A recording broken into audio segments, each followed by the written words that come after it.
एक खूप महत्वाचा प्रश्न या सगळ्यात जो येतो की पैशांचं काय. जेव्हा ते तुमचं फुल टाइम प्रोफेशन नाहीये, जेव्हा तुमचं घर त्या गोष्टीवर डिपेंडंट नाहीये, तेव्हा तुम्ही कुठल्याही पैशात काम करायला तयार होता. अगदी खरं.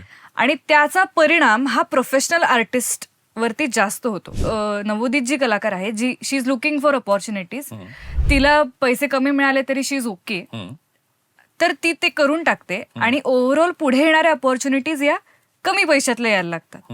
तर हे सायकल ब्रेक कसं करायचं आणि आर्टिस्टने यासाठी काय करायला हवं? खरं सांगायचं तर सिनियर्सना विचारायला हवं. गंमत अशी आहे की एक कुठलं तरी सर्टिफिकेटेड कोर्स करणं आणि तिथून मग स्वतःला व्हॉइस ओव्हर आर्टिस्ट समजणं, मुळात हे मिथ तुटलं पाहिजे. बदलणारं मार्केट काय आहे, आपण कुणासाठी काम करतो आहे, क्लायंट काय करतो आहे आपल्या आवाजाचं, या सगळ्याचं भान पाहिजे. आणि ते कळायला थोडी वर्ष घालवावी लागतात, पण तोपर्यंत आपल्याला जे सिनियर्स आहेत त्यांनी मदत करणं अगदीच रास्त आहे. आणि पण त्यांना विचारणं, कारण आपल्याला माहितीच नाहीये.